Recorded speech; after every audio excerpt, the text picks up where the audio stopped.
come once again to discuss things.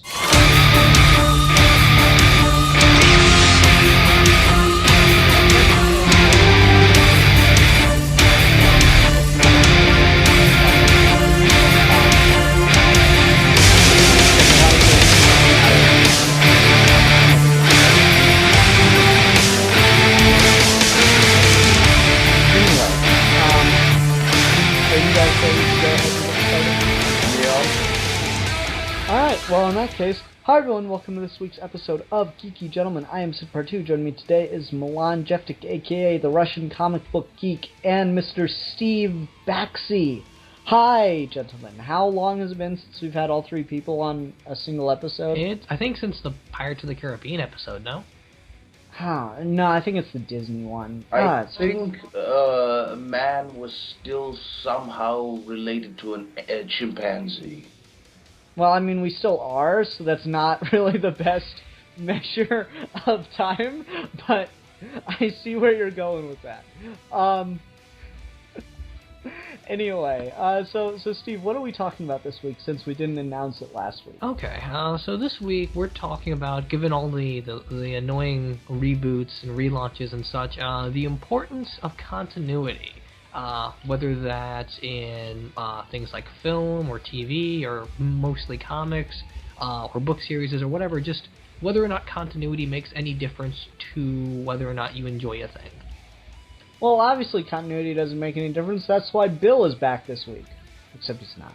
I really tried to get it to work so that Bill could come on, but instead we're just left with Steve Baxi, who cares so much about continuity because he's like the Kyle Rayner of Geeky Gentlemen. I do love continuity, but that's just me apparently. I don't know if he compared to Kyle Rayner. No, hold on. We're going to expound on my Kyle Rayner joke, goddammit. Oh, okay. I put a lot of effort into this Kyle Rayner joke, and we're going to expound upon that. It's like the cop joke you made forever ago. Yeah. Steve's Steve is totally the Kyle Rayner of Geeky Gentlemen, because he only got the job because the last guy, killed a bunch of people, and Steve's ex-girlfriend got, chopped up and put in her fridge, but we don't really talk about that part anymore. Because it's politically incorrect. Yeah, the whole feminist movement got mad at Steve Baxi, so it's just this whole thing. Okay, I'm done. No, not Steve Baxi in question, just the writer of Steve Baxi. Yeah. Because as we all know, I am written and pre-programmed. Oh yeah, well that would make some of your witty replies so much more. That would make your witty replies make so much more sense. Wouldn't it? Yeah. I remember years ago I was listening to this story on NPR where this guy was talking about how he wished he had the power to stop time, just so he could think of just so he could take the time to think of a witty retort whenever he's in that kind of situation. That's the power of the internet, is that you can spend hours and hours and then just come back to it at some point. Yeah, exactly. So that it never ends. Yeah. And speaking of things that never end, continuity. Yeah, continuity. So continuity is one of those things where, it's such a frustrating thing, because you're supposed to take a story or whatever on its own terms, but if you have this character that's set in this, progressing world and stuff, it's really hard to do that, right? I'm trying to think of, a good example where it's it's a really good story, but just, okay. I don't know how good a story, or, no, let's go with the less controversial one. X-Men, First Class. I didn't mind it at all.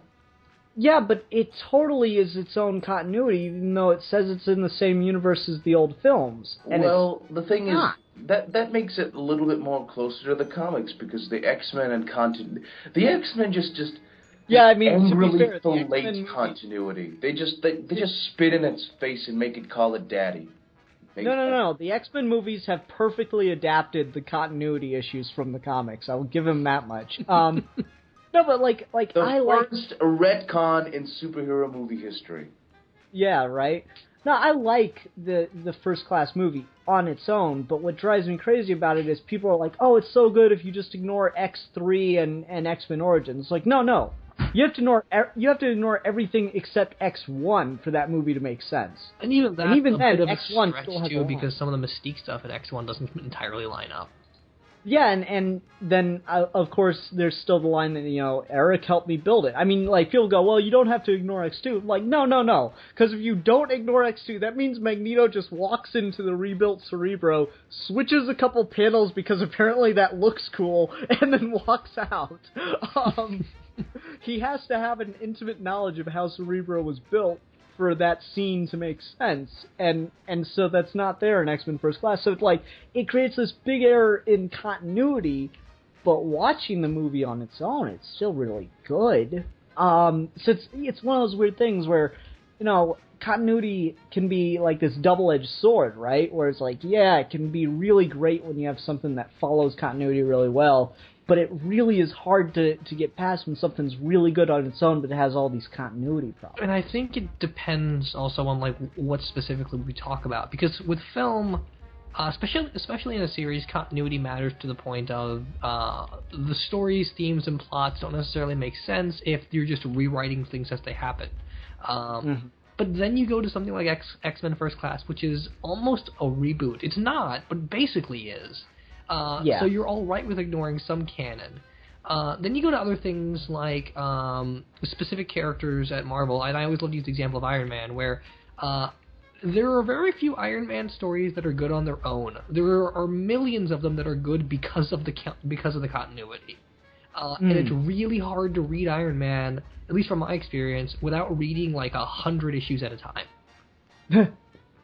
And that's why Steve Baxi is reviewing 100 issues at a time in his weekly comic review series. Well, I do have reviews ready for everything from 115 to 318 at this point. But you see my point, is that Iron Man character would take a long time to get that going. Nerd. It's a beautiful, Steve.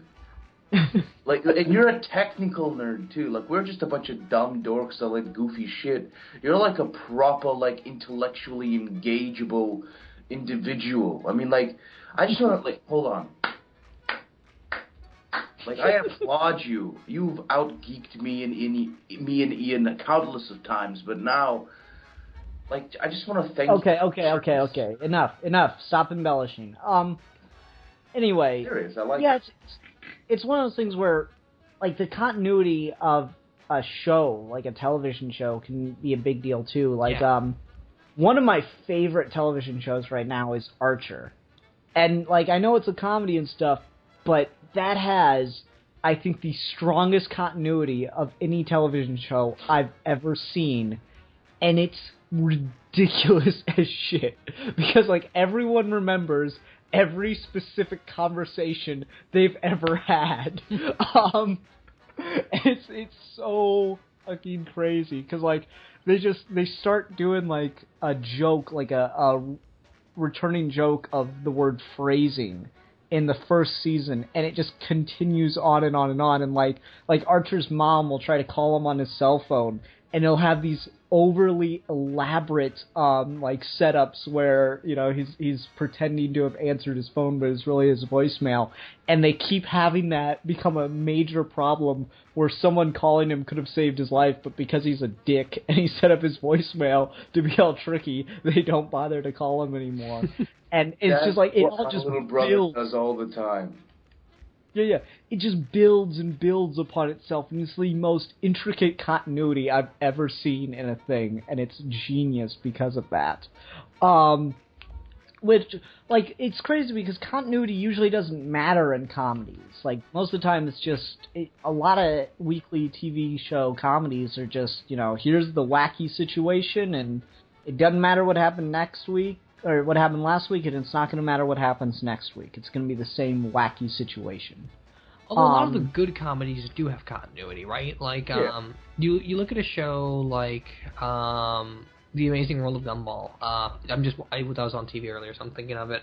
And Regular Show. Both of those shows have almost the anime issue of you have to get to a certain episode before you kind of get the continuity of the show, and then it becomes a much funnier and a much more clever show because there's tons of episodes to call back to that build on and create the jokes. Yeah. Yeah, I don't know, with comedy shows, I guess I'm thinking more like like sitcoms and stuff, because well, then like Seinfeld. honestly, Seinfeld had a pretty strong continuity. How I Met Your Mother before it turned to shit had a really good continuity. yeah, there are bits and pieces here, but like by and large, there's stuff that doesn't matter at all. And like, you know, comedies are guilty of disappearing characters. Like, God, what is it? Fonzie's little brother just disappears up the stairs of the basketball, and they'll just change relations and everything. So continuity really doesn't. Like, I remember in that '70s show, his sister, the first episode she was introduced in, they specifically say she's his cousin. Like it's the entire premise of that episode is that she's his cousin. That's weird. But they bring the actress back and act like she's his sister. And Boy Meets World did that at a point where like his little sister disappeared for like 3 seasons and then just showed up again. Yeah. It's one of those things where it's just like continuity usually doesn't matter in comedies, but I don't know why, because it's always so much funnier when it does. Yeah. Well, like, that really depends on the writing, doesn't it? Yeah, definitely. I mean, if you like, the continuity can be annoying. I mean, that's the thing that really kind of see, I love comic books and I love comic book continuity, but sometimes I don't know, people who just go nuts when there's like the tiniest little continuity error, like in a story like there's a current issue that references something that happened in the Silver Age or whatever, more or less, and it's not exactly what happened, and somebody just latches onto that and just goes on forever about how, oh my God, this writer is shit because he doesn't pay due respect to the continuity of it 3 decades ago. I'm like, dude, have fun. It's about... Not everyone is Grant Morrison. Not everyone has read every single issue of a comic book that a character has appeared in. We get it. That is the thing. Like, Grant Morrison is the only one whom I expect to have read every single thing the character has ever appeared in. And even then, he makes mistakes. I mean, the birth of the demon. He's like, oh yeah, I remember that story from when I was a kid. But I went back and I read it, and I'm like, oh fuck, I got everything wrong. Yeah, I'm the like, whole thing. Talia and him conceiving a child was completely wrong in Batman and Son, but he just chalks that up to Superboy Prime Punch. Yeah. Well, like, see, the thing is, I used to actually have an argument for that, and I'm going to do it anyway, even though he's completely admitted this isn't the case. But I think they actually did this in the comics. My argument was the original Damian was given away, yes, like we see in Birth of the Demon. But the Damian we know, but the Damian we know in the comics is the very first Damian clone. And I think someone actually did that, didn't they? Like that the Damian we've seen since Batman and Son was a clone? I don't think anyone has said that. I think you do pretty explicitly get in Batman and Robin that this Damian is not a clone. Yeah. Okay. Yeah. Because otherwise it'd be a really good theory, but I think we do very specifically get that. And the first Damian clone, I think, actually turns out to be the Heretic. Yeah. Okay, maybe. I'm just saying, like, that was always my theory, because, like, I had that blind faith in Morrison. I mean, he is the best Batman writer ever, so that's all right. Yeah, it's forgivable, right? It's amazing that you use the term, like, blind faith in Morrison, like he's some kind of great chronicler. Well, duh. Well, he is. Duh, he is. Well, I know the man is a god. So awesome. Everyone's like, if anyone actually watched the show, they're like, oh, you guys are such Grant Morrison fanboys. And I'm like, aren't you? And they're like, yeah, but... How can't you be? Like, yeah, he's the best guy in comics. Yeah. It always kills me when I walk into my comic shop and they're talking about Grant Morrison, and like the guy that works the counter, I love him to death, but he hates Grant Morrison. Well, he's wrong. And I can I can understand why, because he had to explain Final Crisis to people over and over and over again because nobody got it. So I can at least understand where he's coming from, but like it's so funny to see people like that don't like Grant Morrison. It's always for the most shallow reasons. Like, oh, it's so complicated. I'm like, well, read it again. And I love his Grant Morrison's responses to people that say they didn't get it, and he's like, well, did you remember this? Yeah. Do you remember that thing? Yeah. Do you remember this thing? Yeah. Well, then you got it. Yeah. Like, for me, like, I was talking about this when I was talking about the 18 Days book. I think the way to read Morrison is read the first issue when it comes out, Then when the second issue comes out, read the first issue again, read the second issue. And then when the third issue comes out, read the first issue again, read the second issue again, read the third issue, and so on and so forth. I think becomes pretty impossible, though. Like, if he does something for 40 issues. Yeah. Hey, Ian, there's I've been watching the 18 Days. It's been turned into a motion comic by a graphic... Really? It's like, I thought only the first issue was out. No, there was an original graphic novel first. Yeah, the original graphic novel. Oh. But they've turned like the whole book into a series by Graphic India, both in Hindi and in English. Yep. Oh, neat. I added 18 Days to my poll list. It's really good. That fucking opening was gorgeous. Oh my god. Yeah. The only thing it was missing is someone still doesn't get the fact that the world is not round. It's a flat dish suspended on the back of a gigantic tortoise. And then that tortoise is walking on an even larger tortoise, and it's, an infinite stack of increasingly larger turtles. Everyone knows that the world is flat, yes. It's held on the backs of 5 elephants that ride on the giant shell of a cosmic turtle that flies through the cosmos, and his name is Artuan. God damn it. You fucking heretic. No. It's that the universe is an infinite stack of increasingly larger turtles. No! It is a single turtle that's the size of a planet that has 5 elephants on its back that hold up the world. That's how the world is. God, you don't even listen to science. Go to hell. Go to hell. You don't know the first thing about science. My science is better than your science.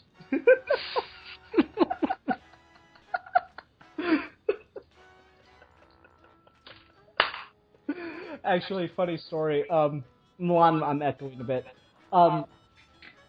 Mute me while you find headphones or whatever.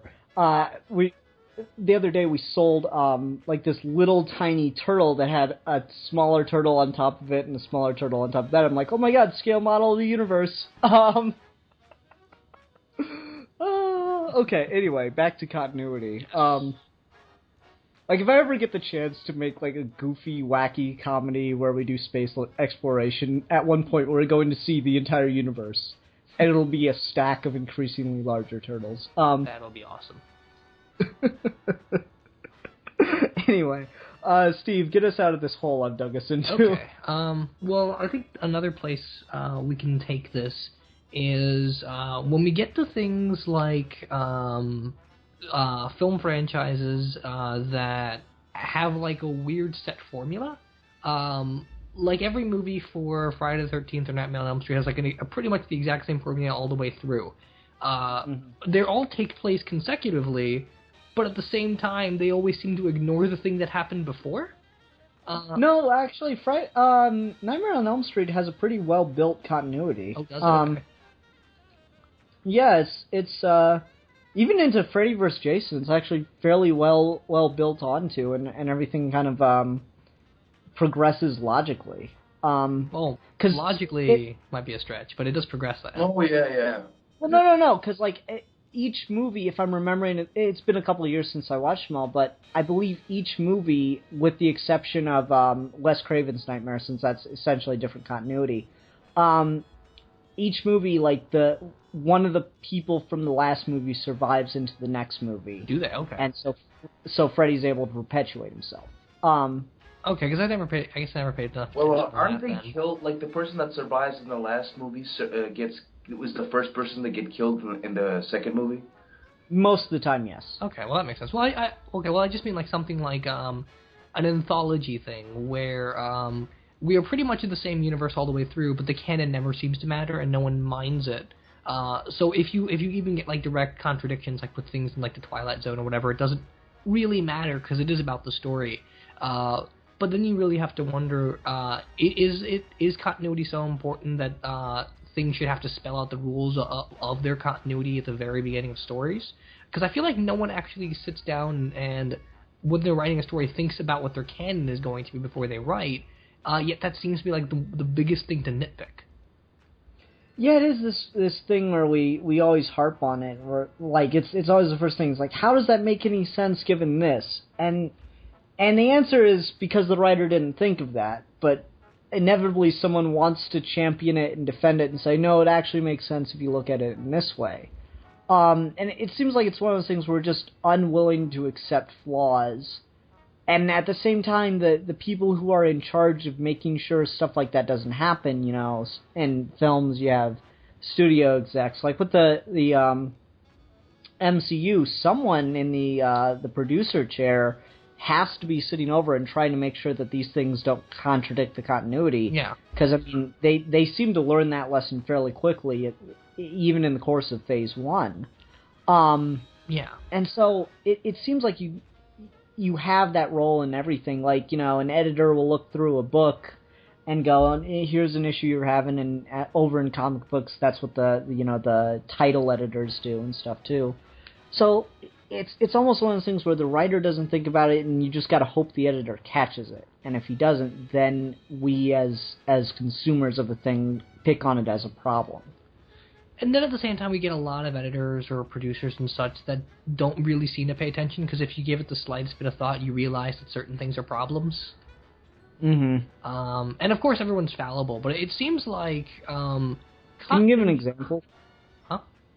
Can you give an example? Yeah, so you look at something like... actually, I just finished this, the Demon Trilogy. You get to Birth of the Demon, which is the final entry in the Demon Trilogy. And it said there that Talia was conceived at Woodstock. And right before that, the book right before that, with Mike Barr's Bride of the Demon and Son of the Demon, we know that Talia's been there since World War II. And it's not like those books were written with long distance in between. They were written almost consecutively, like maybe a few months to a year in between. And even though they shift writers, Dennis O'Neill's the guy that's heading all this stuff up. He's the guy that made Ra's al Ghul, and he can't remember that even in his own canon, Talia has been around since World War II. Well, you know, she's a pretty girl. She always like, women always say that they're younger than they actually are. Yeah, women always lie about their age. Come on. Oh yeah. And she has the Lazarus picture, so she always like looks 16 or something. Yeah, I know, but that is a good point though, Steve. It's just like. It's such a hard thing to catch every little thing, but then when you send it out to, you know, thousands upon millions of people, of course someone's going to catch something. Well, I just mean, like, those are the things that are easy to catch, though, right? Yeah. Like, there are certainly things like really minuscule details, like we mentioned earlier, where in Son of the Demon, Batman wasn't really drugged and Morrison just remembered it wrong. Not everyone's going to know that. Even the editors might not necessarily know that. But the guys that have been editing this particular line of original graphic novels can't remember their own character backstory that was established for them just a few minutes ago when they were reading the last transcript. It gets a little bit weird, and at that point you wonder if the editor's job is really even to worry about continuity, because we stopped doing the whole editor's notes in comics in like the 80s I think 80s or 90s. And so continuity became the least important thing in comic book publications. See, editor's notes, I both like that we got rid of those and am annoyed because of what you're talking about. I just think they're really fucking intrusive sometimes. Oh, I don't agree. Like, I wouldn't mind love them. No, I don't mind that we have them. I just think they're intrusive sometimes because of where they place them. Like when they place them on panel is what annoys me. I wish they would be on page, you know, and around the board. Yeah, like somewhere in a little corner, out of the way of the action. Like a proper footnote. Okay, yeah, definitely. Because like I've been reading through. I can't believe I forgot to mention this in both of my comic reviews, but I read through the those two big Venom trades, and it's like they don't even bother to edit shit out so that I could see more of the art. They got all the editor's notes to things that I know I already read, or to things that are completely irrelevant because they happen in other books that don't even concern what's going on right now. 90s, man. Well, to be fair, the Spider-Man books were exceptionally poorly edited in the 90s. I know, I'm just saying, just the like, they're putting them all... Alright, this is kind of a side rant, but if you're going to charge people, you know, $15, $20, $30 to buy a trade that collects all of your story, you know, just edit a couple things so it reads properly back to back. and you know, as a whole piece, as opposed to just let's stick all the comic books together. Yeah, it's funny how that like how comics originally started up as a front for the mob, and how it's just like let's just stick a bunch of funny books together from the newspaper and sell it. And now it's just that's just how they still do it. Let's stick a bunch of funny books together and sell it as a trade. Yep, pretty much. See, that's something I wish DC would like address in a story. Maybe they've done it, I've just never seen. But I would love to have Clark Kent realize that the Daily Bugle is like run by mobsters or something. Daily Planet, yeah. Yeah, Planet. I've been reading Spider-Man. Oh, You know what's weird? I mean, that would be cool, but Perry White is such a paragon of moral virtue. How would that, like, Perry, you work for the mob? Well, you know, we're a newspaper in 2015. What do you expect? I mean, you could always do the Daredevil thing of it, where it's not Perry, but someone that's extremely close to him that is helping out the mob, like the way that Secretary was for Kingpin and Daredevil. Yeah. It's just I just think that'd be like a fun thing to do is you have, because like it's weird. It's such a weird thing that Superman was created as, you know, a laundering scheme. That's Superman's secret origin. Everybody is he was a way to launder money. You know, that's what you needed Saul Goodman to do in Breaking Bad. It's like, we're gonna create Superman. Like that's what you should see in Better Call Saul, is just a big poster of Superman, because that's his ideal, is to create something that's that good at laundering money. Anyway, again, back to other stuff. Steve, dig us out of this hole I got us into. I'm sorry. Oh, fine. Okay, so we talked definitely a lot about movies and comics and such. Is there anything that you guys specifically keep a strict canon in your head for? Because I do this with Batman. No matter what publication histories are, or what the dates of release are, or whatever, I put all of my Batman trades in a logical sequence of this happens, then this happens, and this happens. Doesn't matter that they were written 50 years apart. Is there anything like that you really grasp onto, or is canon just kind of invalid for you? I have this giant shelf in my room. It's a single room, but yeah, I kind of try to put all my trades in a chronological order, and just easy for me. So if I want to, like, oh, there's the Green Lanterns, there's the Flash, there's the Batman, there this and that. Like, you want, it's a weird thing, and if a woman were to come in here, she would go, oh my God, you bring structure to your reading habits, gah. But you know, still, I like it. Yeah. See, I do that too. I even put, like, it gets really complicated when you start to, like, mix characters and volumes together. Yeah. But then it's like, it makes the payoff even better. Like, ideally, what I want to do one day is just sit down with my bookshelf and go through and just read everything in order. And I don't know when that day is going to happen, but I want to do that at some point. Just because I want to see... Like, that's how I originally got into comics, was through trades and just reading them, like, at first a little sporadically, and then kind of figuring out the continuity of them and just starting to read them in order, basically. Yeah. And I mean, that's what I always do, is that I can't read anything outside of the canon that I know or the canon that I read. Like, I can't just pick up a comic. I have to know, like, 60 issues before that what happened. No, because I'm doing that with Spider-Man. I wanted to read some Venom stuff, so I just picked up, you know, Birth of Venom, and I wasn't thrilled by that, but not because I didn't know what was going on. They did a fairly good job of putting insert pages to let you know about, you know, the Secret Wars stuff. And I mean, Stan Lee's big whole thing about, you know, every comic book is somebody's first comic book makes the first issue of every book catch you up on everything that's going on. In a lot of ways, Stan Lee kind of created that last week on this show thing. Yeah, kind of.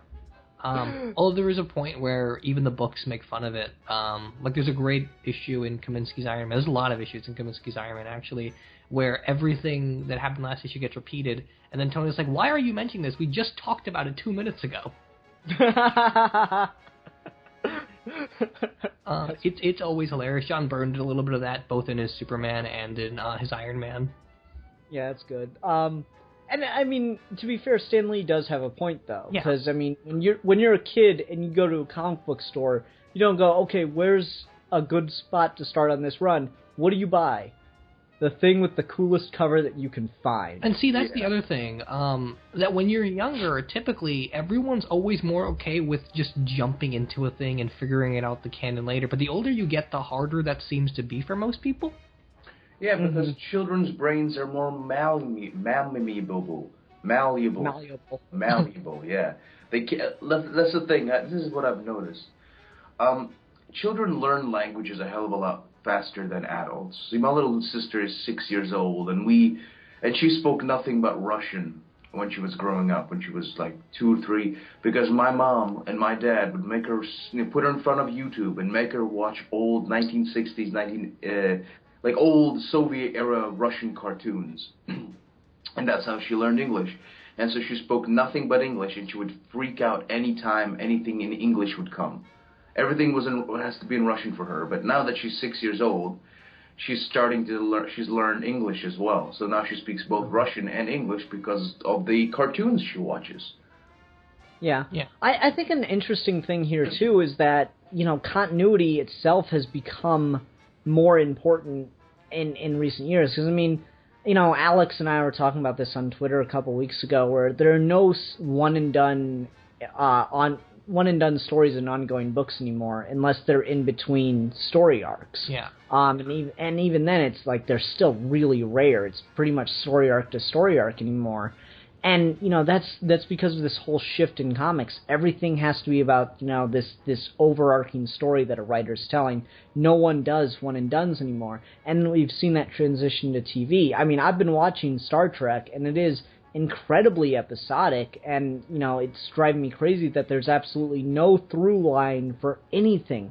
Everything has to be solved in 40 minutes. And like, you don't have to be in one extreme or the other. You can tell one and done stories, but continue a character's development, people. Yeah, you don't have to. And Star Trek learned that lesson pretty quickly, though. Like when you get to DS9, that is pretty much just a 7 seasons of one long story.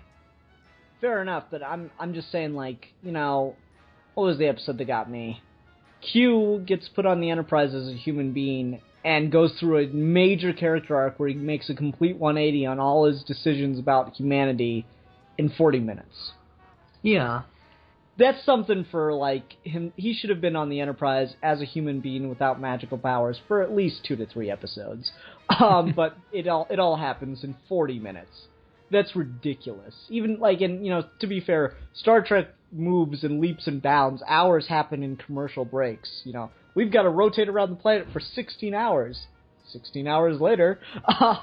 Yeah, and I think a lot of this can be attributed to, when we talk about comics, the fact that everyone's writing for trade, and when we talk about TV and movies, everyone's binge-watching now. No matter what you consume, everyone takes their entertainment in bigger chunks than they used to. We don't have like one 40-minute designated block of watching TV anymore. People just watch it at like 8 hours apace on one weekend or something like that. So it's almost easier to sell things as one long 13-hour story as opposed to like the episodic blocks, because you can't binge watch something that are one and dones over and over again without getting kind of exhausted by it. Yeah, I mean, I agree with that entirely, but that's what Doctor Who, I think, has been pretty good about. Like, it's building these story arcs that are going throughout a season, but there's still, a handful of episodes that have that have almost nothing to do with the overarching story except for maybe a line or two. Yeah, because and it'll just be a standalone episode otherwise. Like one of my favorite. I'm not saying like it's completely gone, but certainly it's dying down because of things like. Oh, definitely. But like one of my favorite episodes is The Doctor's Wife. Oh, I love that episode. Yeah. Neil Gaiman just it's Grant Morrison, Neil Gaiman at this point.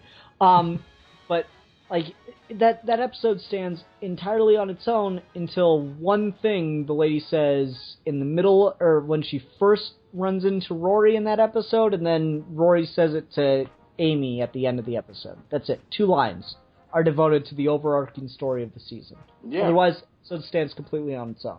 Yeah. And I mean, there's references to previous continuity, but, that stuff goes over your head if you don't know about it. It's just, it goes past your head and you're still involved with everything else that's going on in the moment. Yeah. It's weird. All these fictional characters with ongoing fictional universes. It's so much, and we have to be privy to all the goings-on in their fictional worlds. But they also kind of have an influence on our own world because they're a outrageous reflection of our own world. Are fictional characters just gods?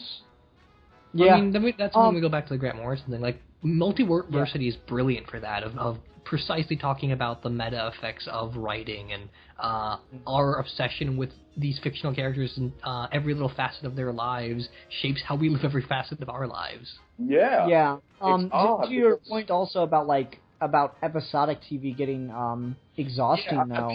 Something that I tried to watch. So long. Hold on. Something that I tried to watch through and just I couldn't keep up with it was Incredible Hulk. I really liked that. I think you could watch the pilot, maybe 1 or 2 episodes of the first season, and the opening episode of the second season. You're good. The only way I can watch that show is like once a week, because that's the way it was intended to air. But I can't watch even like 1 episode a day because it's the same fucking story over and over again. Even if it's really good, it's the same fucking story over and over again. Yeah, exactly. That is incredibly hard to sit through multiple episodes of. Yeah. But anyway. But go ahead, Milan. Oh, fuck you guys. Let me see if I can remember it. But yeah. Sorry. God damn it, I had something really cool to say, but now it's gone. Let me see if I can yank it out. Essentially, yeah, this whole idea that fictional characters... God fucking damn it, I forgot it. I had a perfect thing. Son of a bitch.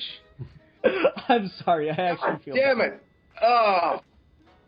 I feel legitimately bad about that, Milan. I'm sorry, but I had to make my point about Incredible Hulk before it was completely irrelevant. Well, fuck, now what I had to say is completely irrelevant because I didn't even say it. Now I forgot what I had to say.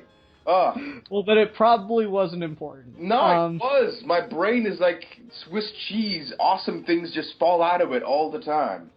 I remember talking with a philosophy professor about that, where like you're up at like 3 a.m. in the morning and suddenly you have the most brilliant realization about this thing that you've been attacking with your brain for months on end, and you quickly look for a pen and paper, but you can't find one, so you run through the house finding a pen and paper, and by the time you're ready to write it down, you've completely forgot what you thought of. Or you remember that realization, or you think you're going to remember that realization for the rest of your life, and the next morning you try to explain to somebody, you're like, shit, why did that I remember it!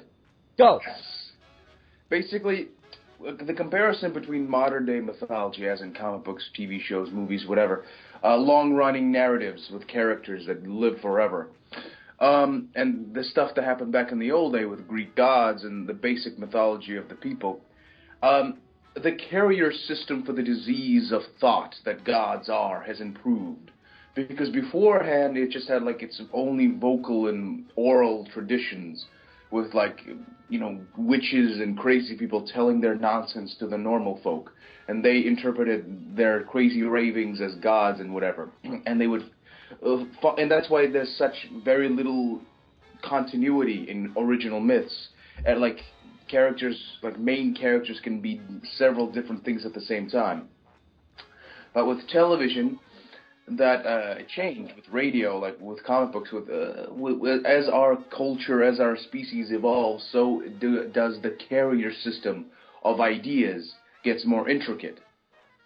And in our ability to digest it. Okay, here's what I'm going to do. You guys talk, but we're going to return to that point. I'm going to go out to my car and grab a book. I'll be back. Oh, okay. Yeah, and when he gets back here, he's going to forget everything he wanted to say about that book. Oh, maybe so. Well, no, I see what you're saying. It definitely has improved, but it's weird. It seems like the world's distractions just keep on growing, and so trivial things start to matter a little bit more. There was an episode of Teen Titans Go, which is not a very good show, but it's got its moments. There's an episode of it where they're talking about hobbies, and they say, like, I know this sounds like a lot of work for nothing. Most hobbies are like that, and that's pretty universally true. We sort of get completely enraptured by all the distractions of life and everything that we have to, like, quote unquote do because of the way the system's designed. That little things like watching every episode of Steven Universe or reading every Batman comic ever start to matter a lot more. Because the world is not as physically demanding. It's more of like it's playing down your intelligence with all the little things, and so other things become big for you. I guess so. Maybe it's just that. I get, like, it's not that little. I guess it depends if you have a job or not. You know, if you have a it's like anything really, right? Like school or taking care of family and stuff like that. But none of that's like strenuous, backbreaking, day-to-day survival labor. Well, no. What do you expect? You know, like anything else, taking care of your family used to involve fighting a bear monster with a stick. But now it's just like, hey, Mom, I'm going to call her on Skype and say, how you doing? You know, I mean, like, day-to-day existence has gotten less strenuous, even though we're effectively doing the same thing. Pretty much, yeah. And I don't know if that's a good or a bad thing. I mean, I've been following Alex's Twitter account way too much, and so I tend to agree more with how he would interpret that, but we won't go into all of that. Might as well. Ian's not here. Nah, that's all right. I'm here. I'm just reading. Give me a sec to find my thing. Keep talking. But anyway, to kind of rope back... more about what Alex thinks. I like to know him. He's blonde and Canadian. Well, wrapping back to continuity, because Alex isn't big on continuity, and a lot of people I talk to, like Captain Logan and such, they're not big on continuity. But I feel like continuity really matters when it comes to, like, defining who a character is, because characters have to grow and have experiences, and you can't have growth and experiences in a short time frame. Like, you can write 7 books on a character, but that's not the same thing as having that character run for 10 years and age 10 years, the way early Captain America and Spider-Man and Iron Man comics used to. And I think this is more true of Marvel than DC, because DC's characters are always more about universally conceptual ideas, and Marvel's always been more about, like, let's make this as human as possible. Okay. All right, let me interrupt with my thing. Okay, so are you ready to hear the very first out I've ever seen for continuity? Yeah. Sure. Okay, this is from Hesiod's Theogony, composed in the 7th or 8th century BC. And this is the muses talking to him about what they're going to tell him. Theogony is the origin of the gods. Alright, here's the muses. Hillbillies and bellies, poor excuses for shepherds. We know how to tell many believable lies, but also when we want to, how to speak the plain truth. So that's Hesiod's out for saying, listen, I know you might have heard something different, but this is how I heard it. So maybe they lied to me, or maybe they lied to that other guy that you heard it from. So, well, I'm talking about how, you know, continuity's cover-ups have just gotten improved over the centuries is 100% fucking accurate. Yeah, there you go. Validation. That's Validation! Yeah, that's your very first fucking retcon in history, as far as I can tell. That's hilarious. That's like, I mean, that's right up there with the Joker and Killing Joke being like, all, sometimes I remember it one way, sometimes I remember it another way. Yeah, why not? That's okay, awesome. sorry. I had to go get that book. That's from Anthology of Classical Myth, if anyone's interested. But yeah, I sound smart now, because I have a book. Oh. I read Yeah. the book. Way to go. Do I get a gold star, guys? You do. No. You get a gold star. I stole them. You know, they're all mine. You're going in the corner for timeout then. No, Ron. I've stuck them all over my body. It's amazing. I look like a Star Child from a Starlin comic. And now it got weird. It did. No, I'm still wearing clothes. What the hell? I'm not that weird. Well, Anyway, so what were you talking about when I came in there? Sorry. Just that continuity. I mean, stories are supposed to are supposed to, in a lot of ways, reinterpret life and mimic realities to some extent. Like, you read characters that you relate to, but to truly relate to them, it helps to have a continuity that's as expansive as a person's life. Yeah, I mean, like, that goes back quite a ways, because, I mean, like, the thing is about that Hesiod line, and I'm going to relate this both to Greek mythology and Christian mythology. The thing about the Hesiod line is someone needs to come in and fucking clean up Greek mythology, because I swear to God, it's all over the goddamn place. Yeah. Like, that line, hillbillies, low bellies, was a reference to the fact that the gods don't need food, but then you look at the story of Persephone and Hades, and the gods apparently need to eat. And it's fucking confusing when you're trying to read all that shit. But also, that does work. You do need, like, character development, because it's hard to look at, say, the story of Jesus, and, you can't just skip the stuff with Mary Magdalene. You need that for when Jesus goes up on the cross. That's an important thing to his character. About, looking at who's cast sin, or who has sinned, who hasn't sinned, and all that stuff. That's a very important thing to his story. So his story builds, which is actually kind of impressive. And I mean, I guess you could even take this like one layer back, and you talk about, because religion really is just a field of philosophy, and philosophy has a continuity. Literature has a canon. You read something as modern as Cornel West, and you trace it back to Rawls, who traces it back to Nietzsche, who traces it back to Kant, who traces it back to Descartes, who traces back to Plato. And there is an actual dialogue and a canon and various errors and retcons that happen along the way of that literature. Yeah. So one of my professors said it, I think, better than... That's like the... 1 second, Milan, let me. One of my professors actually had this remark, and I absolutely love it, which is, philosophy is a 2,600-year-long conversation. Yeah, that's exactly what it is. And I disagree, but okay. I don't know how. I feel like it's exactly what it is. It's literally books yelling at each other for hundreds and hundreds of years. Fair enough. I think it's people bullshitting their way through life, and trying to sound smart. Anyway. Well, I mean, that's not really a rebuttal as much as it's just well, whatever. I know. I'm just making fun of it. I think... Anyway, Milan, what do you want to say? What I mean is just that, that whole idea that philosophy has a sort of continuity, that's just kind of... Well, you said it right there. It's like the continuity of thought. It's like you're trying to mull over an idea or a series of ideas. So it's kind of like the species is thinking, but through time and space. Yeah, I mean, like, you look at Hesiod and the tortoise. I'll explain real quick for those that don't know. Imagine that Achilles, the great hero, is in foot race with a tortoise, but the tortoise has a head start. So logically, of course, for Achilles to pass the tortoise, he first has to pass the point halfway between himself and the tortoise. But by the time he gets to that point, the tortoise will have no doubt moved in some way, shape, or form. So before he can pass the tortoise, he has to pass the point halfway between himself and the tortoise.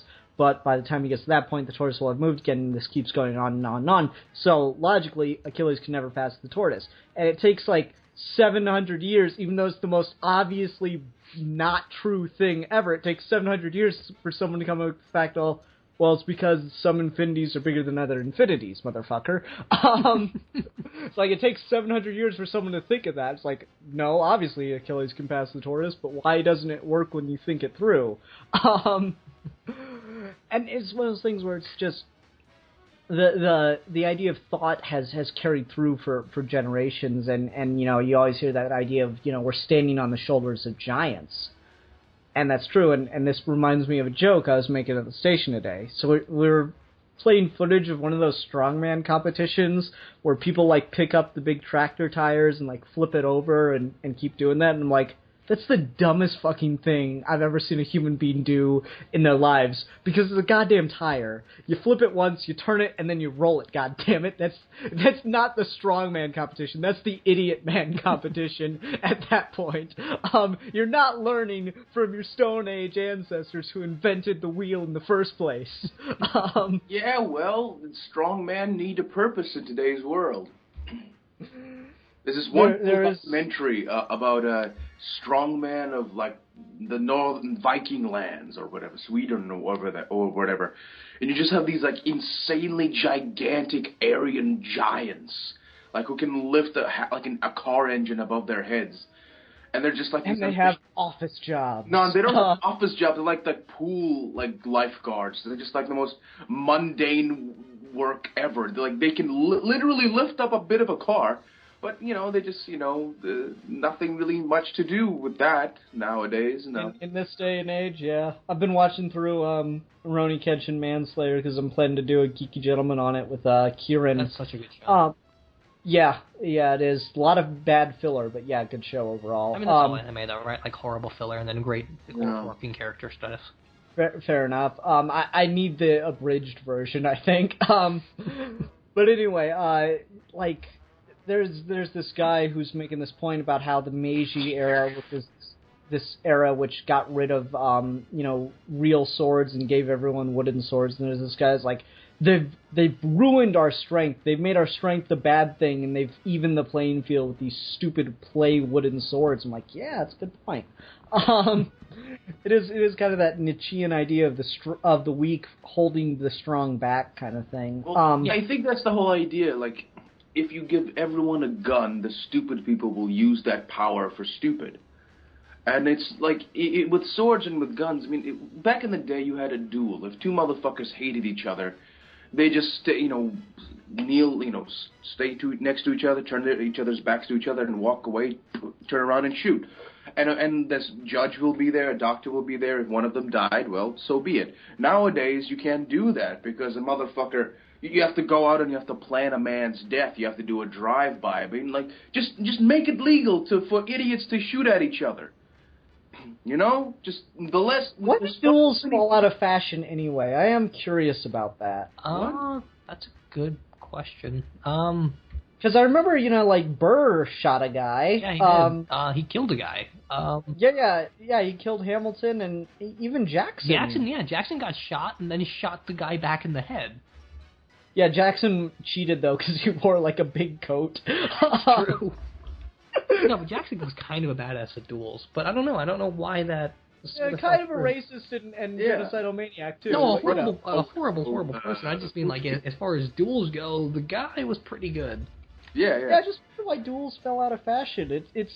they made it, they worked so hard to make them gentlemanly, and when you just have a pistol with one shot, it is actually kind of fair game. Yeah. Especially with something that has horrible accuracy. Yeah, definitely. I'm just saying, I don't know why duels fell out of fashion.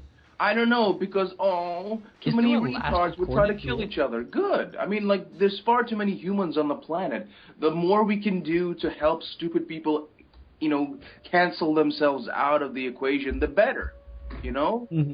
There's a really cool episode of the Guy Williams Zorro show where this 18-year-old kid is trying to, show that he's a man, and he challenges this guy to a duel because he's being rude to a waitress that the kid has a crush on. And Diego has to, try to help him learn how to sword fight, while at the same time not revealing that he knows anything about sword fighting. So it's just really, really fun episode. Okay. Here's the duel thing, if anyone's curious. So duels actually continued all the way through to the 20th century, and the last recorded one was in Canada, of all places. And after that duel had ended, most of the Western world decided to ban them because they thought military accomplishments, because we're talking about imperialism at this point, military accomplishments meant more than just shooting a guy with your brawn, because your mind had more power. And so they just basically became illegal everywhere. But then World War I broke out, and no one bothered to challenge your brother into a duel when you could just go out and make more money than them or conquer a small nation. Yeah, I guess. What was the date on the last recorded duel? Let's see. I think it says here, October 19th, 1852 was the last recorded one. Okay, wow. Let me give you an example. It's funny that how many smart, influential people die in duels. Like, for example, there's this Russian poet called Pushkin, and he was a genius. He quite, he claimed himself to be the Mozart of Russia, and he wasn't wrong.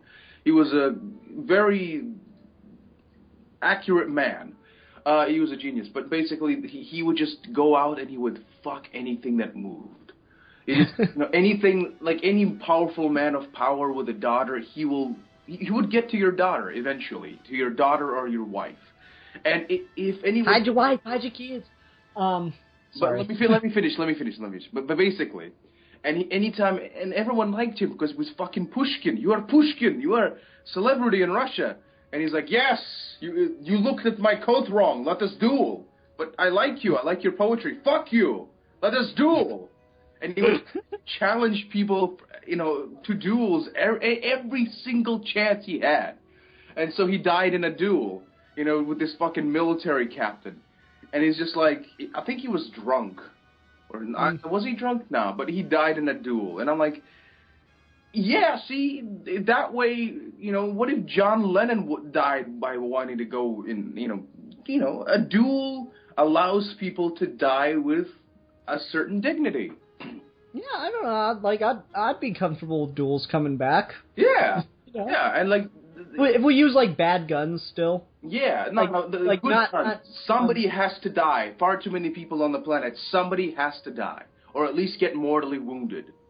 No, I would endorse a president that wants to bring back dueling. I'm going to say that.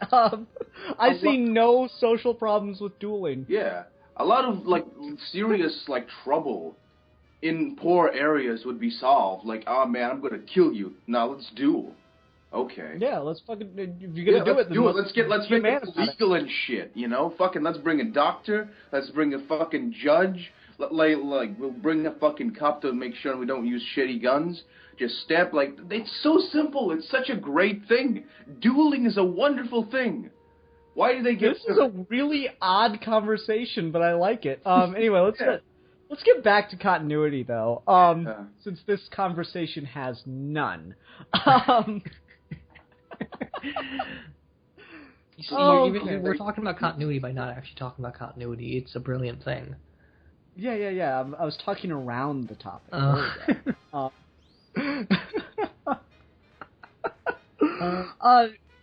But like, we talk about that with historical continuity, and so that's where we like to adapt it from. But it's so weird because it's so sparse in different parts of our history, though. It's just like there is this notion that continuity is kind of a modern idea, and that we just happen to find it in other things from the past. Well, interestingly, we are only talking about the one definition of continuity, though, right?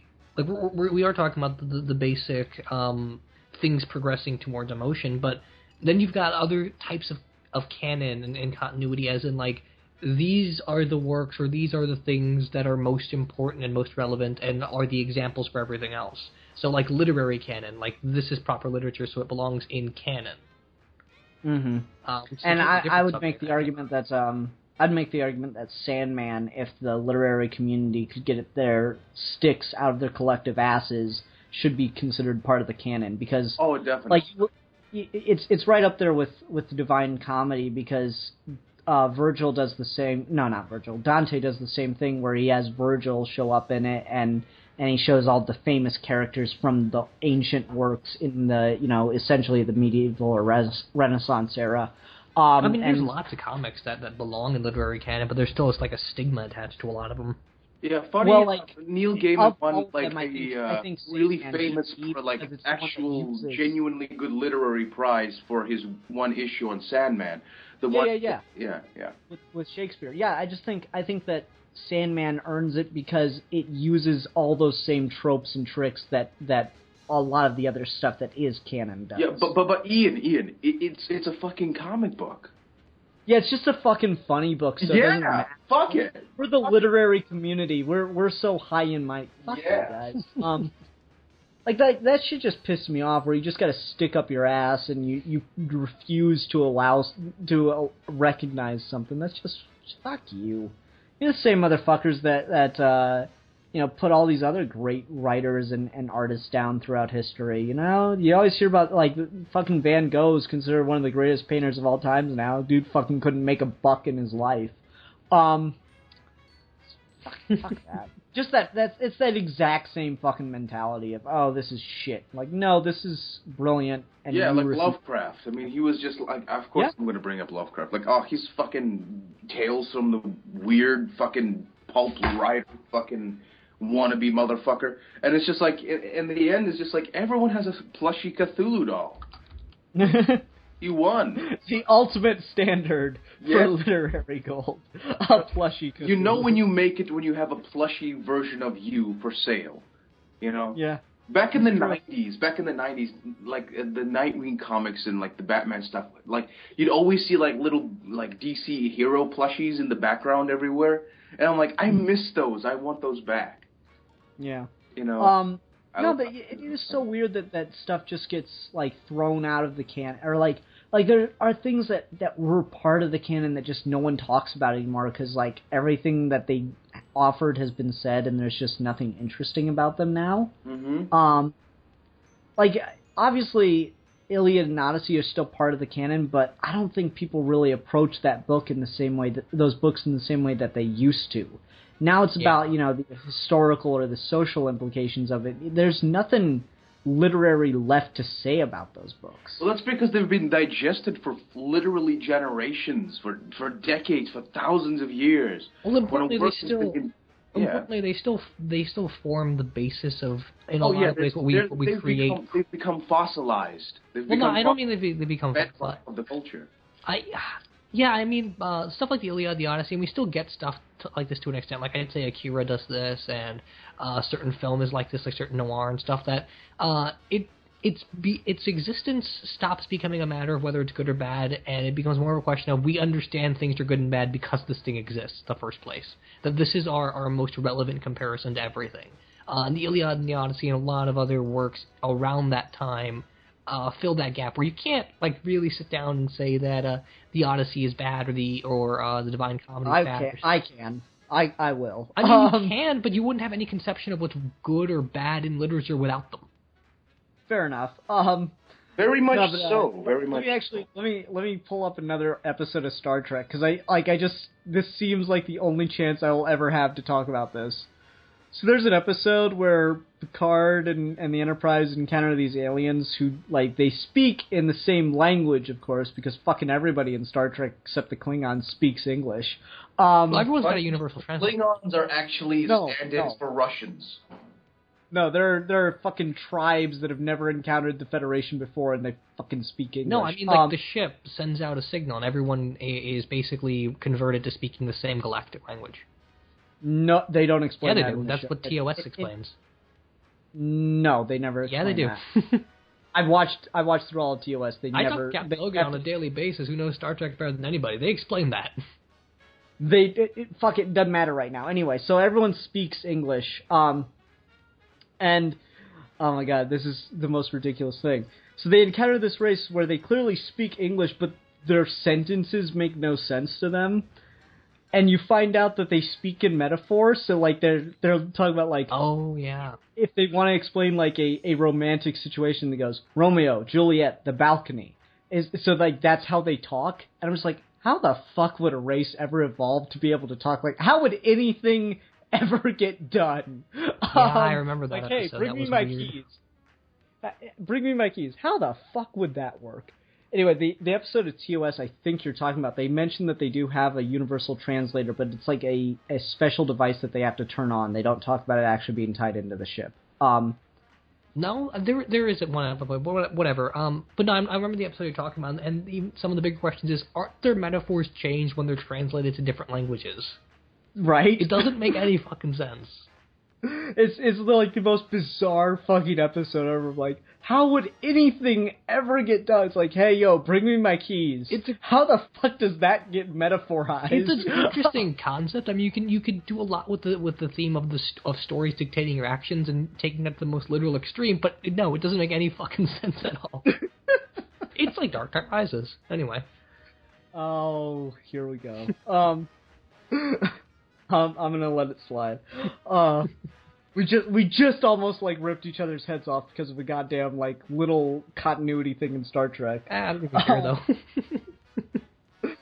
though. Anyway, something dark side. Yeah. Oh, that does bring up an idea. So, in the importance of continuity, like, one of the big controversial things that happened when Disney bought Star Trek, when Disney bought Star Wars and announced they're making new movies, the big controversial thing that happened is the EU got thrown out. And that pissed a ton of people off. But creatively, I entirely understand that decision, because you gotta realize, when Lucas made those movies, he never planned to go beyond episode 6. He only planned to go backward from there. And so the idea of trying to make, new movies from beyond episode 6 and still stay true to, 40 years of stuff that had been done in comics and novels, that's kind of crazy. Where do you guys stand on that? I think it's just great because now they got a woman one, a black one, and a regular white guy one in the movies now, which is good. Wait, what? Huh? Now there's it's so weird because the Star Wars extended universe is just what? You close it. Anyway, but it's just you guys talk, I suck. Alright, sorry. Steve, how about you?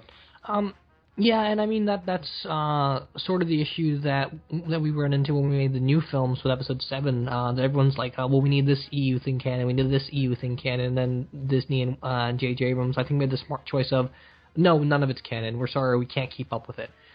Lucas is less excusable to an extent because at that point, Lucas was the one approving all of the canon.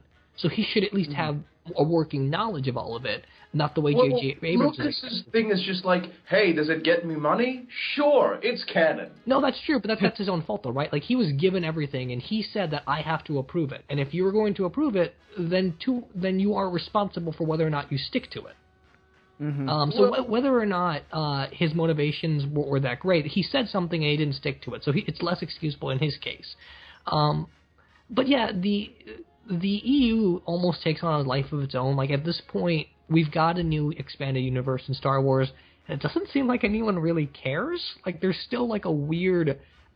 there's the movies, and there's the extended universe, and then there are the new movies. And everyone's just okay with that division at this point, because Star Wars is pretty famous for having levels of canon anyway.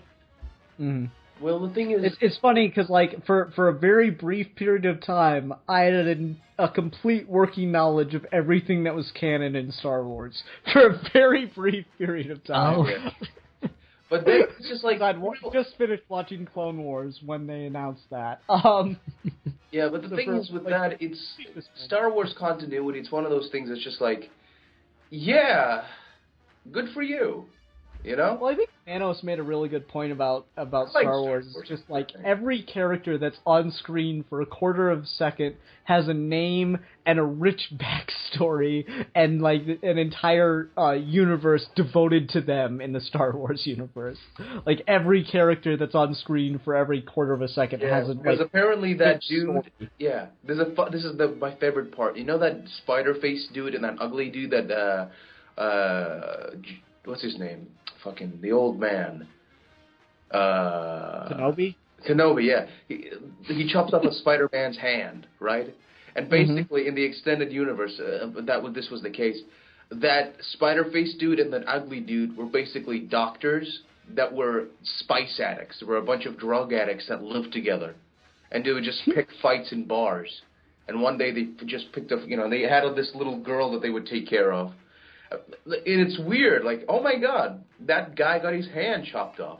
Robot Chicken does a similar thing where they give you a rich backstory of the guy that Obi-Wan Kenobi chops his hand off of, and essentially he used to be a cartoon artist, and he was trying to tell Luke that he thinks his shirt looks cool, but everything got misconstrued in translation. He got his hand chopped off when he lost his job because he can't draw anymore. I would take it almost as valid as anything else in the EU. Robot Chicken is hit or miss, but when it's hit, it's hilarious. Oh, definitely. Fucking definitely. I still love the Star Wars bit where there's the fucking janitor, and he's like, his first movie is Darth Maul's torso, and then the next time it's fucking Luke's hand, and then finally it's Palpatine's like, what the fuck are they doing there? I love that, yeah. There's just body parts just constantly falling from high places in the Star Wars universe. Oh my god, this has gotten silly now. This is a good episode so far, but I feel like there's more to talk about. But with the EU, like, I at the same time I understand that, because I'd hate to be, like, you know... I understand that with the Wonder Woman thing as well, because even though I really like Azzarello's take on Wonder Woman, I understand a lot of people got really pissed off that basically her entire world got thrown out the window so that Azzarello could do what he wanted. And even though that's certainly interesting... I think it's not the whole world thing, the problem. I think it's the one thing that really jumps out at people about the Wonder Woman run, Azzarello's is the rapist Amazons. Yeah, rapist Amazon. But that makes a lot of sense, and it's really, really weird how it really lines up with modern-day feminism. Not that feminists are rapists. No, well, I think... Let me explain. Trust me, this is not how it sounds. I've been watching your reviews of the modern-day Wonder Woman run, and you've been saying how, like, Wonder Woman has taken in Donna Troy, and she's like, look, dude, I thought we were great. I thought we were doing wonderful things, but we've gotten a little bit too So let's just live up to what we want to be, not what we think we are. Well, I think it's important to know, because a lot of the people that were against the New 52 direction for Amazons, it wasn't because the idea of the Amazons as being barbarians was inconceivable. It's a lot of what Grant Morrison says now that he's doing Wonder Woman Earth 1, is that the very concept of Wonder Woman, what she was and what she was intended to be in those early years, has constantly been misconstrued, and no one gets it right, to the point that what the New 52 did, good or not, is a complete 180 of what was already kind of a dwindling vision of what was originally intended. Like, the Amazons in the very beginning were the perfect amount of the perfect fusion of Batman and Superman as characters, and there were scientists and philosophers and basically the peak of humanity. And she was almost like a literal emissary of the gods at that point. And then we just dwindle it down more and more. Well, we need more action. We need more action. We need more action. And part of the problem that sucked about that is that right now you can't make a single thing about sexual relationships with people without making some kind of quirky comedy out of it, because that's the only way people will take it seriously. But Wonder Woman used to do that. Wonder Woman was on a track to do things about the human condition that included discussions about sexuality that were completely mature without having to be quirky and awkward about it. And we just constantly move that away and go in the exact opposite direction, which is, well, let's now make it more and more brutal. Let's make it more and more barbaric. And granted, even though the stories are really good, it's understandable why people would initially resist it, because the canon of that character has been so diluted as it goes on. Yeah, fair enough. I'm of two minds about it. I understand the hurt with it, because, I mean, I'm of two minds about Azzarello. I either love him or I hate him is what it's come down to. And I guess... Never shut the fuck up about that Joker story, will you? No, I will not, because it's the worst Joker story I've ever read in my entire life. Even over Endgame for you? It's good. He's skinny. Yeah, even over Endgame. Even over Endgame. It's probably Joker and then Endgame. You don't like Endgame? And probably something that Paul Dini did. Yeah, Endgame, I think it's terrible. And then probably some of the stuff Paul Dini did. In Batman the Animated Series. But, like, I'm of two minds about it, though, because I'm like, yeah, it's doing all this stuff that, like, is opposed to how the character was originally intended and stuff. I understand that.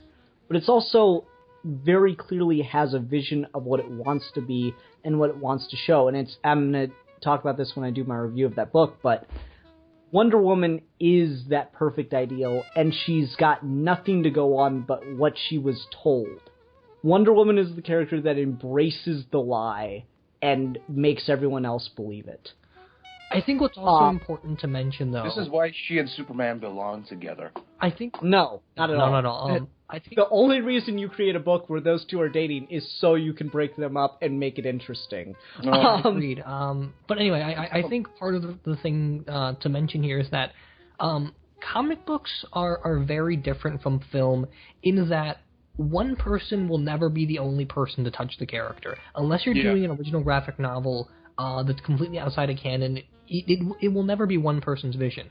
So to go in with the expectation that I get to rewrite the canon to suit what my story is and screw everyone else is inherently a bad idea and really selfish. That's what my biggest problem with Snyder's Batman is that he does every book he does an event. And I don't have a problem with the main Batman title always being events. My issue is that every single one of his events completely reshapes and rewrites what Batman's history is with no consideration for what everyone else is trying to do within that same universe. Someone in Detective says, I want to write this detective story, but I can't now because I don't live in Scott Snyder's head, and I can't figure out what to do with Robo Bunny Batman. And that's a major problem. That's also a problem with Azzarello. It's not as much with Azzarello because Wonder Woman only has one book, but it is a problem because he's reinventing this character with his vision, with no thought as to what do the guys after me do. No, actually, you know what's funny? Batman's a god now. He got the moment since Morrison, but still. No, the Finch couple. God now. Okay, shut up. The Finch couple has actually taken the what Azzarello did and is really building off of it and getting her back to, in a lot of ways, what might be more familiar. I'm not loving some of the leaps they're taking to get there, but just the way they're writing it is so damn enjoyable that I'm still loving it. So you're actually able to take this huge shift in continuity that I will not, I'm not going to back down on, is completely justified because it's a new universe anyway. And to be fair, once again, the Amazons weren't the only ones getting picked on. The same time they were out, raping people to get babies, the Guardians of the Universe were committing intentional genocide on a universal scale. So let's not act like they got picked on here. But the idea that you're supposed to reboot your entire universe and make it exactly the same as it was just before you rebooted is fucking dumb. Well, I mean, it's not that you should make it exactly the same. It's that if you're gonna make it so incredibly different, why even stick to the same character's name? There are certain universal things you should keep. You can't reboot a universe with Batman and he doesn't dress up in a bat costume. That's just stupid. And no, but the thing is, Wonder Woman is the same character. It's the world that changes. And that's how, I remember the very first Elseworld story I ever read. It was the gist of the little introduction for people that didn't know what Elseworld stories was these are imaginary stories in which we take the character and imagine that they're still the same person fundamentally, but in a situation in which could never exist in the mainline continuity. That's fair, but at the same time, you have to remember, the Amazons as a culture had a character that was growing for 70 years, and that just got thrown out the window. And none of that is really there anymore, and that's definitely a problem. To be fair, JMS threw it out the window just beforehand, that worked terribly. JMS's before Wonder Woman is not very good either, but it has the same issue of that he ever since Amazon's attack, Wonder Woman's canon has been almost unsalvageable to a point. Well, and I mean, the thing is, what Azzarello did, it's a new universe, he's allowed to do what he wants, and he made it work, and it's good, and people aren't just changing it the second they get a hold of it. They're getting it a little more familiar, but that's because there's, character growth and stuff. The Amazons are actually learning their lesson, which is, a good thing in general. Yeah, that's it's the whole thing.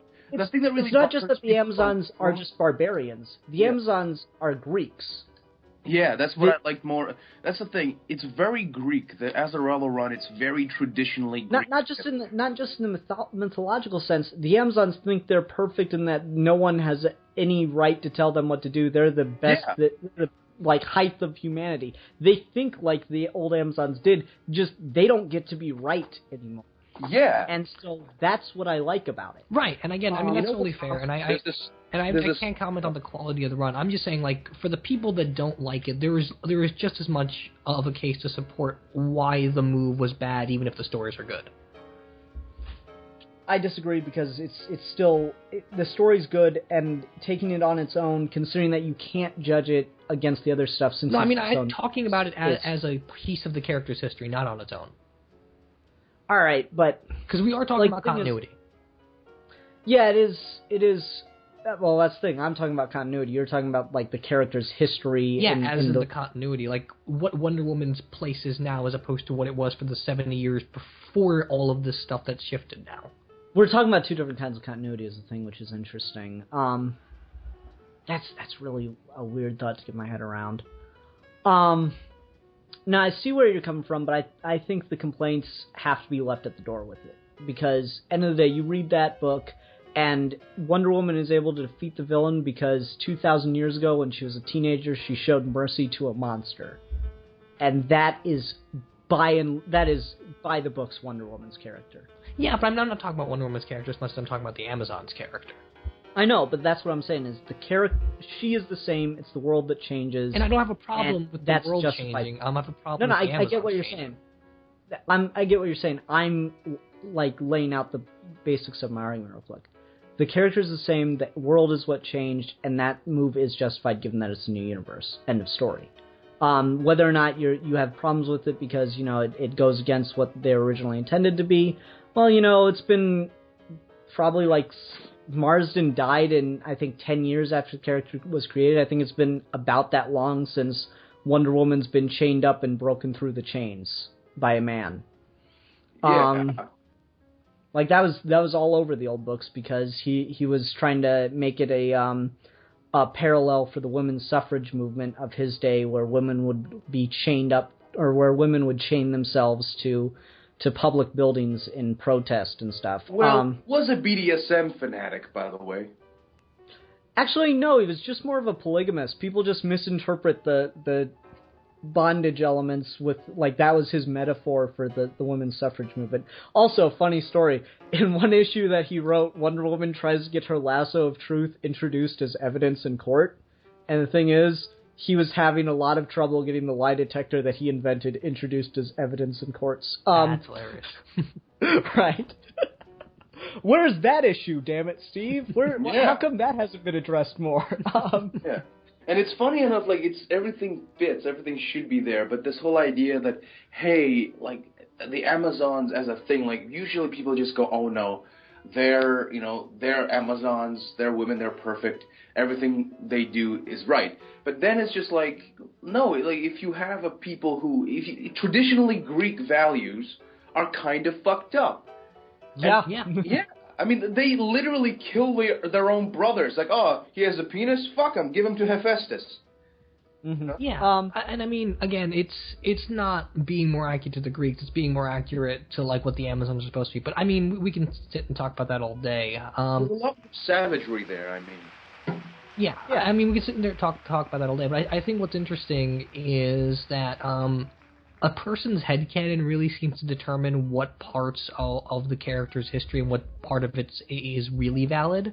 Because at the end of the day, it is just a guy in a executive chair saying that I kind of like the character to do this, so now this will be the direction for 75 years. It was all basically one editor that said, Batman carrying guns doesn't look good, and now he's anonymous with not using guns. Yeah, it's funny how these little editorial decisions get integrated into the character's whole psyche in a way. It's just like, hey. Yeah, I mean, and we had never even heard, like, the opposite guy. Like, what if the guy in the meeting who was writing, or who was going to work on Batman at the time, had a really good case for why Batman should carry a gun, and no one ever heard it because the editor was in charge. Yeah, and, like, what about, like, the whole no-kill rule for superheroes in general? Like, that is such a big fundamental part of superhero lore anymore, and Marvel's cinematic universe, at least, has pretty much just left it at the front door. But, everyone in the Marvel Universe seems to kill. I thought about this, and I had this realization the other day. I think the only character in the Marvel Cinematic Universe that refuses to kill is Daredevil. I think so. Daredevil and maybe Ant-Man. I don't think Ant-Man really killed anybody. Isn't that weird? Yeah.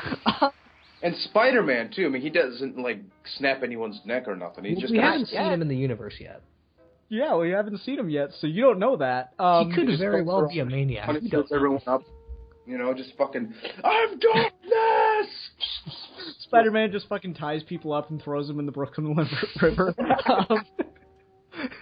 This Spider-Man movie is just gonna be a serial killer movie. I really want, like, if Marvel really has some balls, and we're gonna talk about this in a couple weeks here. If Marvel really has some balls, I want to see them do the giant anthropomorphic spider in the cinematic universe. Fucking make it happen. I wanted to see Andrew Garfield as that because he has such weird hands, and I really wanted to see Andrew and I think the whole giant Spider-Man thing would really work there because it has this kind of weird genetics thing going on, and I think Anyway. Yeah, but let me finish. No, because we're gonna talk about it in a couple weeks anyway. Save your thoughts. All right, so the continuity thing, no, just like I understand that mentality of, well, I loved this universe, and then they came in and said, no, it doesn't count anymore. And, Captain Logan has his whole thing about the Star Trek 2009 movie. It happened. Don't tell me it didn't happen. That line's for me. Are you sure? Are you really sure? Maybe that's just a little bit of wishful thinking. Well, I mean, even the logic of those movies did have to happen for him to exist, right? Yeah, I know. It's one of those things where, like, I always hear Cap talk about that. I'm like, I'm pretty sure that's just a line, dude. It's one of those things, though, where it's so... I get the mentality of it, but end of the day, it's storytelling, and I can't believe I'm saying this, because I never really thought of myself as this, but I guess I am more of a story over continuity guy. Yeah, me too. But it's a really narrow shift there, because what you have to be doing has to still be really good. Yeah, because I mean, I think at the end of the day, everyone's a story over continuity guy, because no one would care about the canon if the stories in the canon weren't good. Yeah, definitely. Mm-hmm. And I think that's why you get upset about things contradicting continuity, because, like, no one gets upset over, like, something contradicting continuity. I'm trying to think. What's something that's just really bad? No one cares what the fuck happens in Hush Returns. Everyone will throw a fit if Heart of Hush gets kicked out of canon. Oh, yeah. Yeah. And, like, actually, no, I disagree, because I just like what they set up with Riddler in Hush Returns. Otherwise, I agree.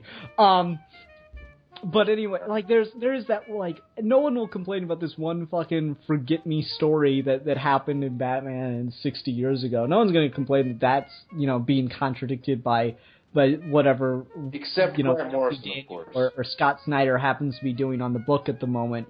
But, like, my God, if you contradict fucking Year One or something, holy shit. Yeah. Like, that's, holy fuck. Whenever Holy Doctrine gets rewritten, people go to war. Yeah, I mean, it is kind of like rewriting the Bible at a certain point, isn't it? Yeah, because in a lot of extents, the stories we care about seem to be the ones that are best representative of the character. Like, you care if Dark Knight, Batman Year One gets written out of canon, because that's not only a really good story, but it informs, like, the next 20 years of what Batman stories were like. And if you get rid of Year One, you get rid of equally good stories like Batman Shaman. But then you get stories like Bride of the Demon, which mean nothing and could very well not exist, and it wouldn't make a difference. And no one will care if you kicked it out of canon. What's Bride of the Demon? It's Talia and Bruce getting married. Bride of the Demon is Ra's al Ghul kidnapping a famous movie star and de-aging her so he could marry her. Oh, I'm an idiot. Yeah, you're right. Sorry. It's a really weird nothing story. But anyway. Yeah, it's one of those things like oh fuck, what was it? Okay, you know when the first appearance of a Black Lantern happened? In Alan Moore, I think? No, I don't believe so. Okay, I wasn't sure. At least, not that I know of. Though that you're probably right, because Johns was a huge Alan Moore Green Lantern fan. But anyway, I'm going to use this point anyway. You know when the first appearance of a type of Black Lantern happened? That wasn't a zombie or related to Alan Moore in any way? In an issue of a Batman Beyond comic book that came out when the show was still on the air, it was a lantern that got his power by leeching off of that Asian Green Lantern's ring.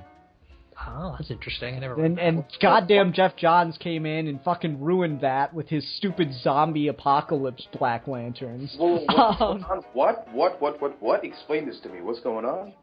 There was like an old back when Batman Beyond was still on the air, there was this old comic book that came out with it, and it had the Green Lantern of that timeline fight a Black Lantern, but it was just a guy who called himself the Black Lantern, and his power source was like leeching off of the kid's ring. Like, he leached off of Green Lantern rings, and that's how he generated his power. But because he called himself the Black Lantern, that motherfucker Jeff Johns contradicted it, and I will never forgive him. And, you know, it's like, no, fucking I don't care, because Jeff Johns' story, flawed as the ending may be, is still better. And importantly, Jeff Johns is now the definitive statement on Green Lantern's mythology. So the moment you discount whether or not you even like his run, the moment you push it out of canon, you're doing it an injustice. The way if you push Batman Beyond out of canon, you're not. Yeah, because I mean, Batman Beyond's cool and it's fun and everything, but it's so hard to put that in any kind of canon. Even Grant Morrison tried and kind of, you know, stumbled. I'm not going to say failed, because what he did could have worked if someone ran with it, but no one did. You know, everything he does, he sets up worlds so perfectly. Like the Seven Soldiers of Victory, it was like just sets up world with a sentence. Set up world, like you literally do 70 years worth of that with that character, like a 25 years run, and then it was like, fuck, they just pick and choose whichever one they like. Like, this world is kind of like, it's too hard to write. It's too hard to write. Let's do something else. And I'm like, now that you look at like the New 52, like it's a lot of Grant Morrison, but done poorly. Yeah. In the beginning, at least. I mean, like, there's stuff of the New 52 I like. Yeah, Aquaman is good. Batman is good. Wonder Woman was good. Aquaman by Jeff Johns I thought was pretty terrible. I like parts of it. I like I like that he created a new villain for Aquaman that wasn't, you know, Sharks or his brother. Yeah, the Trench were cool. I just felt like everything else was kind of fell apart. But anyway. Yeah. I stopped reading after the second story arc with Black Manta. I just gave up on it. I like Black Manta. He's a black man. Black Manta's cool. I just thought the second story arc with him was boring. Anyway. But like the whole thing with just you can't just walk all over something that's iconic and expect people not to react. But the thing is, people do it like it's some forgotten story, you know? Yeah. Like that is my problem with Scott Snyder. Is it's just like, yeah, it's Grant Morrison, no one cares about that. So I'm just gonna kind of walk all over it, contradict it, but at the same time do the same thing. I'm like, really? Yeah, I mean. And it's annoying with Snyder because he does it so blatantly. Like, the entire structure of his story is Grant Morrison's run, just not done as well. And oh, god damn. That, like, it's so...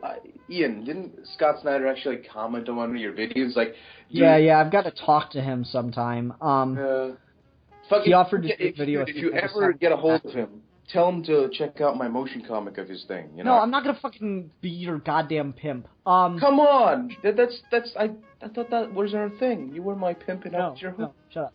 Anyway, yeah, Steve, go on with what you were saying. Yeah, so he copies that almost the entire structure, and I think that's actually been more of a controversy than we let on, because there are a lot of people that love Morrison's run, and Morrison's run bled into Snyder's opening stuff in the New 52.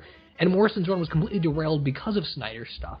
So there are a lot of people that are on both sides of like, well, Snyder's really good, but Morrison's really good, and we don't know what to do anymore.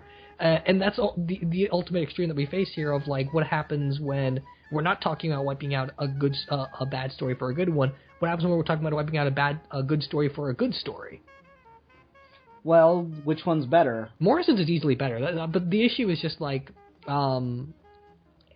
Zero Year is really, really good, but so is Year One, so what happens now? Alright, we're all talking over each other. I wouldn't call it wiping out a good story, in the case of Morrison. I get your overall point, but let me just put it this way. I wouldn't call it, in the case of Morrison and Snyder, I wouldn't call it wiping out a good story for a good story. I would call it wiping out brilliance for mediocrity. I wouldn't go that extreme. I don't think Snyder's mediocre. But anyway, no. But again, the overall point of just like, when the story quality is exactly the same, and now it's just a matter of semantics as to what's canon, what happens. I think you just got to go with what people are responding to more at that point. And that's how you get Snyder over Morrison, which is sort of the issue, and that's something that doesn't really die. Yeah, but the problem is, it's like you're assuming equal quality there, and it's clearly not. So there's a certain point where if it is truly equal, yeah, sure, you go with the thing that's more popular. But if you have one that's brilliant and one that's not, then you shouldn't sell out. Okay, let me try and think of a better example aside from Morrison. Then it's just that since those two things almost ran at the same time, we thought it was a better example. Like it's a hard one to pin down because you rarely have it where it's that clear cut of this one's, or where it's that hard to cut where one's good and one's bad. That's much easier to find. Yeah, no, that's true. But it does happen, which is sort of the issue. Okay. I guess since we're going to 52, I guess we can shift over to Marvel then. You've got an Iron Man story by John Byrne called The Dragon Seed Saga, and it effectively rewrites some of the stuff that we got in Bill Montello's run and Dennis O'Neil's run. And Dennis O'Neil's run is brilliant, and Bill Montello's is pretty good, and John Byrne's Iron Man is pretty good. They're both pretty good, except John Byrne's Mandarin is a direct contradiction of what happened with the original Mandarin stuff. And they're both equal quality. There's like 10 years separating them. They're both equal quality, but one's canon and one isn't now. Mm-hmm. And the issue, at least from the few people I talked to that read Iron Man, for them is, well, what's more fun, Mandarin with a bunch of flying dragons, or Mandarin is just a crazy man that has no power but tries to control everything. It's a hard one to pin down because those both sound awesome. They are kind of awesome. Like Attila the Hun with no followers, or a useless guy with dragons. That's really funny. Can't you have both? Can't you just have the crazy guy with dragons? It's hard. And Dennis O'Neil wrote a pretty bad Mandarin, but he only used it for like a couple issues, so that's okay. Oh man, that sounds so neat. I want them both. It's like when I go to a restaurant and I order dessert. I'm like, well, yeah, let me get the chocolate cake. I'm like, do you want cherry frosting or chocolate frosting? Can I have both? Right.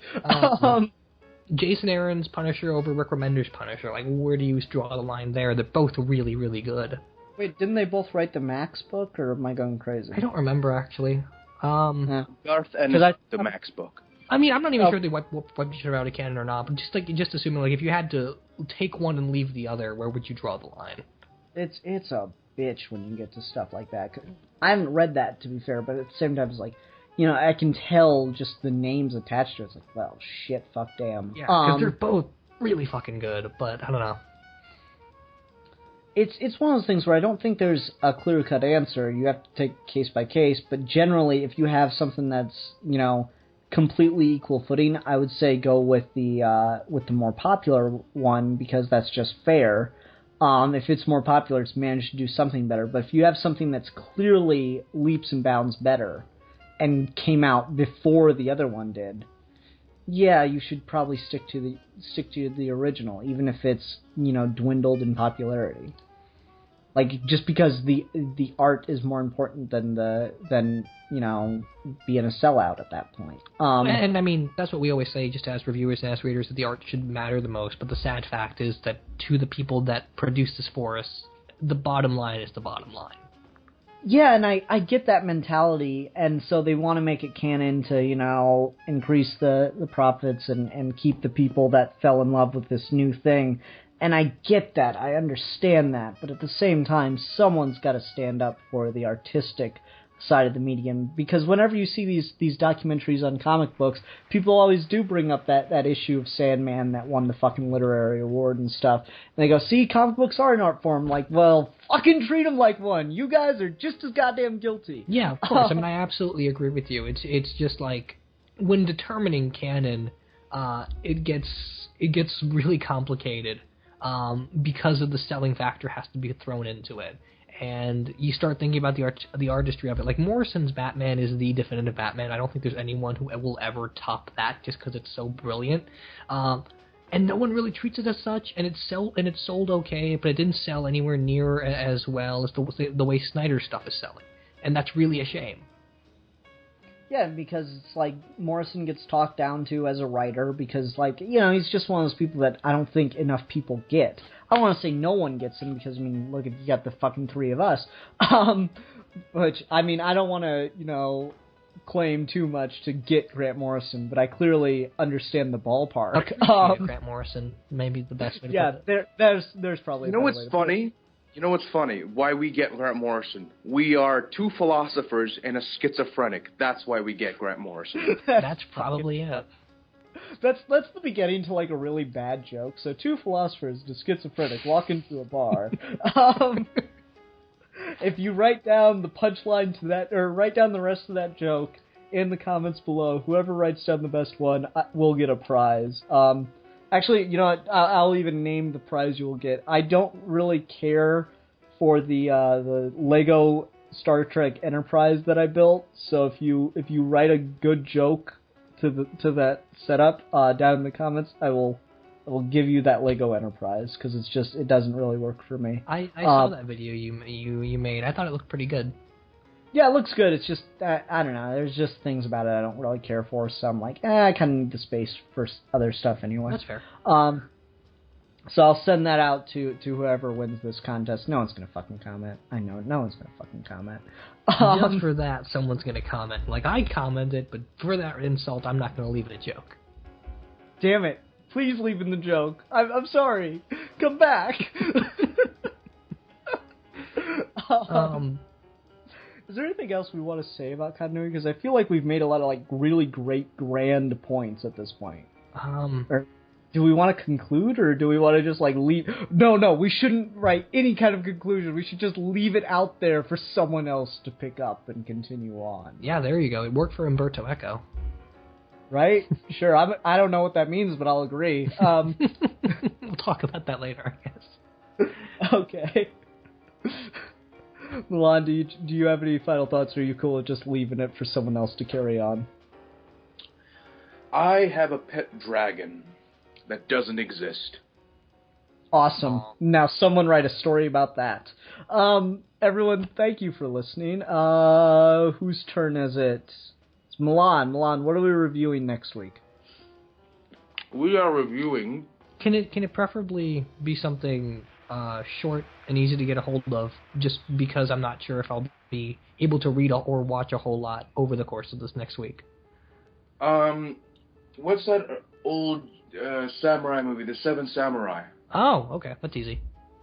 Yeah, Yeah. yeah, I love cool. it. I'm actually watching through Rurouni Kenshin, so that's like the perfect time to watch something like that. Awesome. Okay. Yeah, cool. Cool beans. Cool beans, everybody. Alright, so 7 Samurai next week. That should be fun. Until next time, I'm the philosopher. I'm the politician. And I am the madman. And we are your geeky gentlemen. And we will be discussing things.